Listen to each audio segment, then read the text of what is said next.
यह सबसे कम उम्र का कैदी है जिसे जन्म के वक्त ही जेल लाया गया था, क्योंकि उसकी माँ एक अपराधिनी थी। कोरिया के नियमानुसार अगर कोई महिला गर्भवती होकर जेल में आती है तो वह अपने बच्चे को जन्म दे सकती है और 18 महीने तक पालन पोषण कर सकती है। इस प्रकार कार्ल का बचपन जेल में बीता। बावजूद बुरे माहौल के उसे सभी माताओं के साथों का साथ मिला और कार्ल बड़ा होकर प्रशंसनीय और विनम्र बना। सुरक्षा कर्मी उसे चाहते थे और हत्यारे भी उसके साथ दयालु थे। उसके पहले जन्मदिन पर एक भव्य उत्सव रखा गया था। दादी ने उसे एक नई पोशाक दी और सभी ने उसे उपहार भेंट किए। यहाँ तक कि सुरक्षा कर्मियों ने भी उसकी तस्वीरें ली।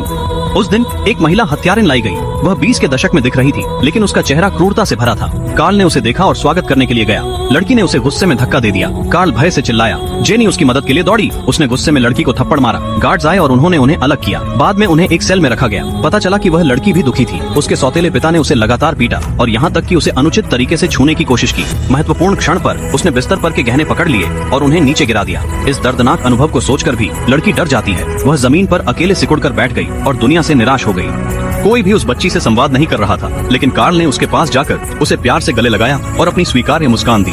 बच्ची विस्मय से देख रही थी, पर इस बार उसने कार्ल को ठुकराया नहीं। जब वह 1.5 साल का हुआ तो जेल नियमों के मुताबिक उसे गोद लिए जाने के लिए तैयार किया गया। जेनी कुछ नहीं कर सकती थी। वह बस इस आशा में जी रही थी कि उसका बेटा एक दिन बाहर दुनिया देख सके। पीने की एकमात्र उम्मीद आश्रय मिलना थी। उस दिन जब जेनी ने मंच पर उत्कृष्ट नृत्य देखा, उसने एक साहसी योजना बनाई। वह जेलर के पास गई और एक गाना दल बनाने का सुझाव दिया। यदि प्रस्तुति अच्छी बनी, क्या उसे एक दिन की छुट्टी मिल सकती है? जेलर बहुत समझदार थे और उन्होंने इसे एक दुर्लभ अवसर के रूप में माना।